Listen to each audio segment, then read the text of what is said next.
Cewek, mau dong digodain. 4 orang pria yang sedang asik menenggak minuman keras di sebuah persimpangan jalan, tiba-tiba mengalihkan perhatiannya pada gadis manis yang melintas di depan mereka dengan menggunakan sepedanya. Gendis diam saja, seolah tak mendengar siutan-siutan nakal mereka. Kedua kakinya mengayuh sepeda lebih cepat, secara bergantian. Gadis itu terlihat tak berniat menoleh ke arah mereka. Hei, Gendis budek ya? Seorang laki-laki bertubuh cungkring dengan jaket levis berwarna belo dan terlihat sudah sangat kucil, berdiri tiba-tiba menghentikan laju sepeda Gendis dengan memegang stang sepeda. Gendis tampak syok terlihat saat 3 laki-laki lain ikut bangkit mendekat ke arahnya. Ikutan kami yuk, dijamin bakal senang. Trimo, nama laki-laki bertubuh gempal dan pendek dengan muka penuh lubang bekas jerawat, bau alkohol tercium sangat kuat. Dari mulutnya, gigi-giginya yang besar masih sibuk mengunyah kacang 2 kelinci yang kulitnya terlihat bertabur di jalanan. Hei cantik-cantik bisu ya, umpat Rimo, kesal karena tak ada jawaban dari mulut Gendis. Ayo sayang, turun, hari ini akan jadi hari yang indah buat kita berdua. Aku sudah lama lo langsir kamu. Pria kurus ceking berjaket levis kembali menimpali. Gendis meronta, berusaha menggoncang-goncang sepedanya, kuat-kuat agar terlepas dari cengkraman tangan Dion, si pemuda berjaket levis. Berani ngelawan ya, bentak Dion. Laki-laki itu merampas sebotol miras dari tangan Rimo dan berusaha menjejelkannya ke mulut Gendis. Tolong, tolong! Gendis berteriak sekuat-kuatnya. Rimo menendang sepeda Gendis kuat-kuat hingga gadis itu ikut terjatuh dan tertimpa sepeda. Tangan Gendis penuh dengan luka lecet. Gadis itu mengerang memegangi kakinya yang terkilir. Rasakan kau perempuan sok jual mahal. Dion terbahak. Kejadian seperti ini memang sudah mulai terjadi lagi.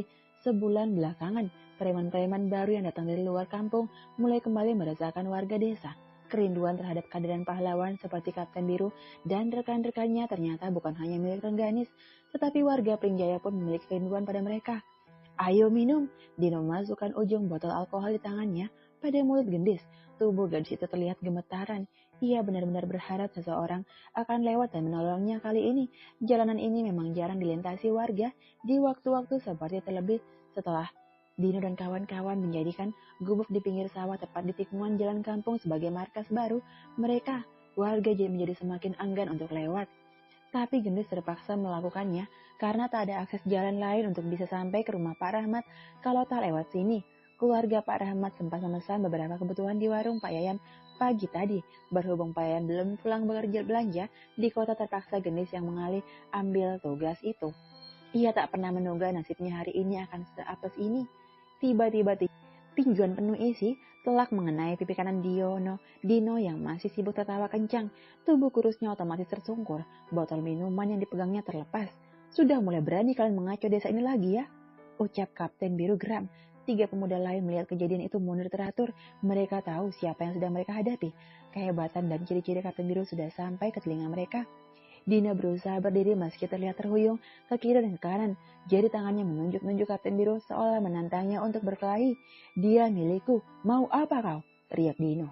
Tangan kanannya menggenggam dan berusaha meninju Kapten Biru, tapi nihil, tak ada yang berhasil ditinjunya. Dino hanya menghantam angin, fokusnya benar-benar kosong. Kapten Biru menangkap tangan Dino dan memelintirnya ke belakang. 3 teman Dino lainnya hanya mampu terdiam, mematung menyaksikan kejadian itu. Kapten Biru mendorong tubuh Dino ke arah 3 orang temannya. Jaga perilaku kalian baik-baik. Ini terakhir kali saya melihat tindak buruk kalian di kampung ini. Jika masih mendengarnya, saya jamin akan menyulitkan sisa hidup kalian. Paham? Suara berat Kapten Biru seolah menghujam tepat di jantung mereka, memukul mundur nyali keempat lawan-lawannya. Masih ada yang kurang puas? Tidak pak, tidak. Ampun, ampun. Mereka lari kocar-kacir meninggalkan dan Kapten Biru. Kamu tidak apa-apa, Gendis? Kapten Biru mengulurkan tangannya mencoba membantu Gendis remaja itu untuk berdiri. Kapten, terima kasih. Gendis menggigit bibir menahan kakinya yang terasa nyeri. Ayo saya bantu. Kapten Biru membantu Gendis untuk berjalan sementara tangan kirinya memegangi sepeda Gendis. Kita naik motor saya saja ya. Sepeda kita tinggal di sini. Nanti biar kita minta tolong seseorang untuk mengambilnya. Kapten Biru menyandarkan sepeda Gendis pada sebuah batang kelapa yang tinggi menjulang. Baik Kapten, jawab Gendis patuh. Sesampainya di depan rumah Pak Yayan, laki-laki yang masih sibuk menyusup barang dagangannya yang baru dibelinya di kota itu segera berlari keluar menyongsong putrinya yang dipapah Kapten Biru. Ada apa ini Kapten? Tanya Pak Yayan bingung. Kita ceritanya di dalam ya. Kapten Biru menyerahkan tanggung jawab Mama Pak Gendis pada Pak Yayan. Bu, Ibu, ini Gendis tolongin dulu Bu, teriak Pak Yayan memanggil istrinya yang sedang berada di dapur belakang. Tak lama Bu Yayan dan adik laki-laki Gendis keluar ikut membantu Gendis. Silakan duduk dulu Kapten, tawar Pak Yayan. Oh iya, baiklah. Coba dikompres air hangat dulu Bu.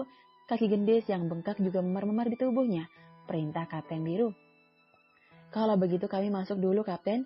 Bu Yayan berdiri dan segera membantu putrinya bangun. Sebentar Bu, Gendis menghentikan langkahnya. Kapten, bagaimana kabar Dokter Rengganis? Apa Dokter Rengganis tidak ada di puskes? Kapten Biru kaget. Apa Kapten tidak pernah mengetahui kabar Bu Dokter? Kapten Biru mengangguk pelan. Laki-laki tampan itu hanya mampu terdiam. Tak ada kata yang bisa menjawab pertanyaan Gendis. Pikirannya berkecamuk. Ketakutan, kerinduan, kegelisahan, dan kecemburuan tiba-tiba menyergapnya bersamaan. Bu Dokter sudah lama tidak di sini, Kapten. Jelas Gendis. Kami sangat merindukannya seperti kami merindukanmu. Sambungnya sedih. Kemana Dokter Rengganis pergi? Tanya Kapten Biru putus asa. Kami dengar melanjutkan kuliah ke luar negeri, tapi tepatnya di mana kami kurang paham, Kapten. Bu Yayan ikut bersuara. Apa aku datang terlalu lambat? Bisik Kapten Biru lirih. Yang sabar ya, Kapten. Kami semua berharap kalau kalian akan kembali bertemu dan dapat hidup bahagia bersama.